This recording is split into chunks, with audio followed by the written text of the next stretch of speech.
For 2 million people in India, this is their home.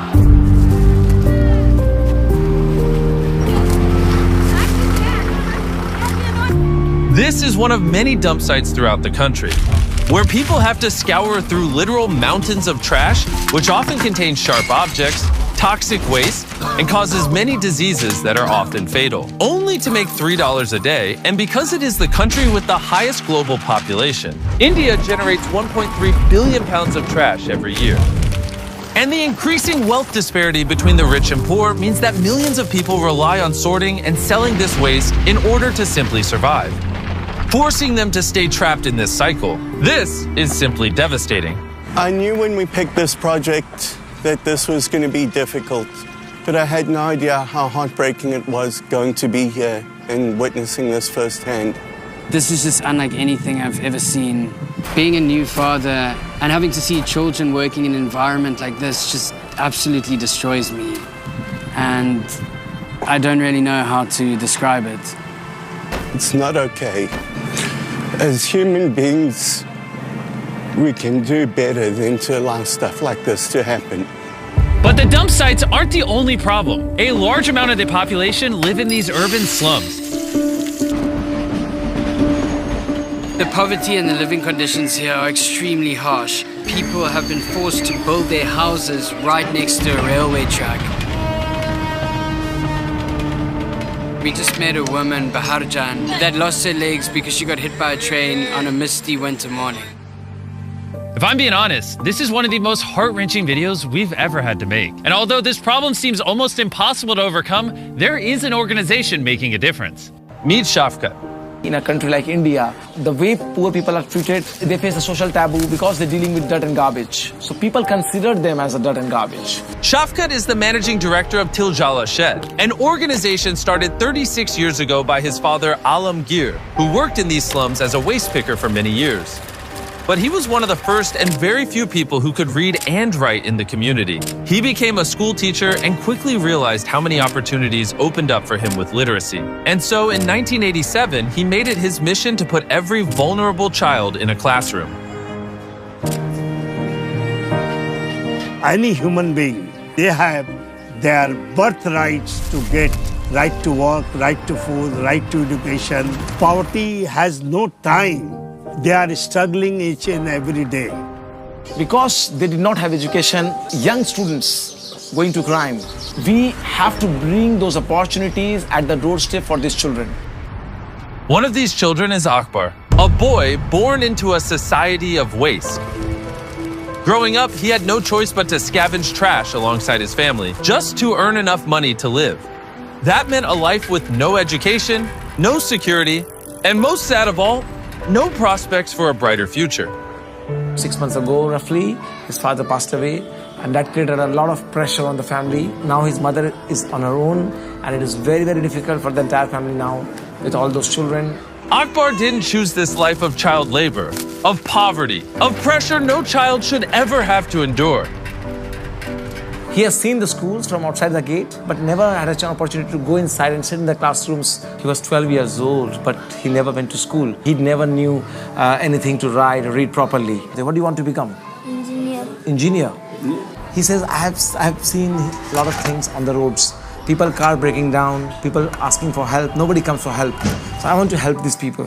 Yet, despite his circumstances, he never gave up on his dream of getting an education. So Shafkat took Akbar off the streets and enrolled him into school. And in only 2 years, he's already caught up to the 8th grade, exactly where he should be. It's my hopes and dreams for him that he can now get an education, he can go to university, and he can become an engineer like he's always dreamed of.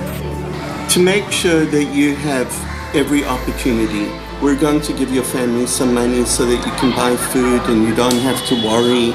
If you promise me that you're going to study hard, I'm going to pay for you to go to school and I'm going to pay for you to go and get your engineering degree, okay? Promise? Deal? Deal? Yes. But Akbar is only one of the tens of thousands of children that Til Jala Shed has taken out of the waste dumps and given an education, safe home, and financial aid. And Darren was about to meet all the kids at the school for the first time. I can't wait for you to experience that joy when the kids come running through that door, because I can't put that into words.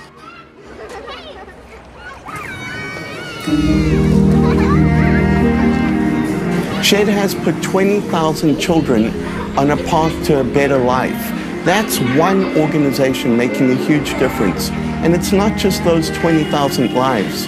It's the families of all of those 20,000 people who will be born into a society that's more open and gives them much more opportunity. When you open a school door, you close the jail door.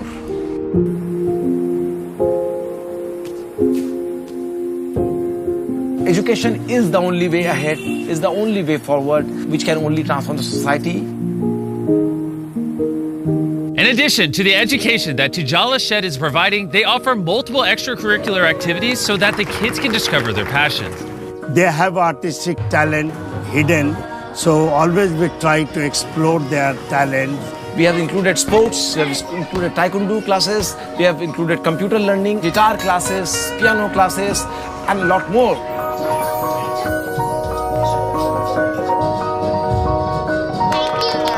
The older kids then showed Darren some of their science experiments. Oh, wow. Look at that, it's 3D. How did you do that? Can you tell me how you made this? जब ये सब recycle होने वाला सामान है, वुडबोर्ड है, सब उसी से बनाया गया है. That is water dispenser. I think it's really important to recognize how innovative and resourceful these kids are. They have so little to work with, and yet they are putting the materials that are at their disposal over here to build these experiments and educate themselves and learn. There is so much potential that is untapped in these kids that don't even get a chance at an education.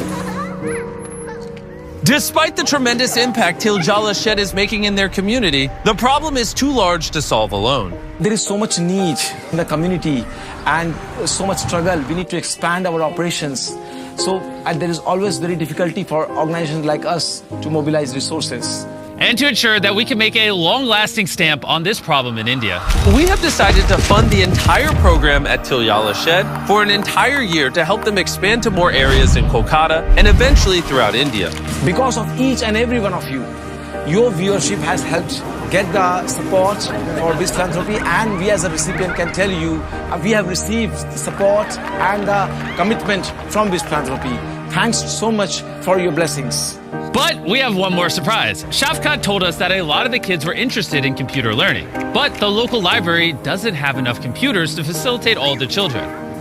So we decided to help. We also wanted to do a little more, so we bought you some computers. There are hard days, there are challenges, but this is the job of the social activists to find the strategies, to find the ways to overcome them. That whatever difficulties and challenges come, that will be removed.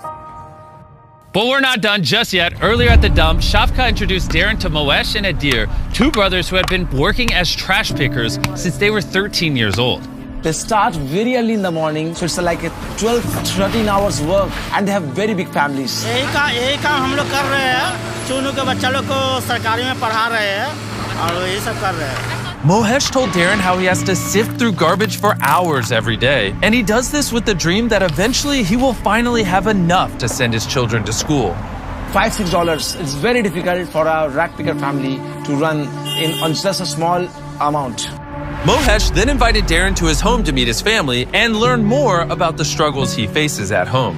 It's unbearably hot in here, and it's not even the hottest part of the summer. It's actually the end of the winter, and it's already stifling hot in here. The heat makes it extremely challenging for Mohesh to prevent the food from spoiling, sometimes leaving him and Adir with no other choice but to work without eating, making it nearly impossible to keep up with this demanding work. You know, to see how hard you work so that you can take care of your family, we want to help you a little bit. We're going to buy you a fridge that works. What I want to do as well, when your child is a little older, we want to put them in a proper school. We'll pay for it, okay? You're welcome, my brother. When Bees Philanthropy first started taking donations, we had not done a single international project, nor had we ever announced that we'd be doing any. But in the first week, the country that made the most donations to Bees Philanthropy was from India. This demonstrates the extraordinary kindness and generosity of the Indian people. And ever since then, it's been a high priority for me to come here with Beast Philanthropy and reciprocate the extraordinary generosity that they have shown to us. I want to give a massive shout out to the Smith Brother Family Foundation. When Darren found out that many of the kids in the program don't eat every day, he reached out to some old friends of his and they made a very generous contribution that will help us feed over 80 families for 2 years. Thank you guys for being awesome.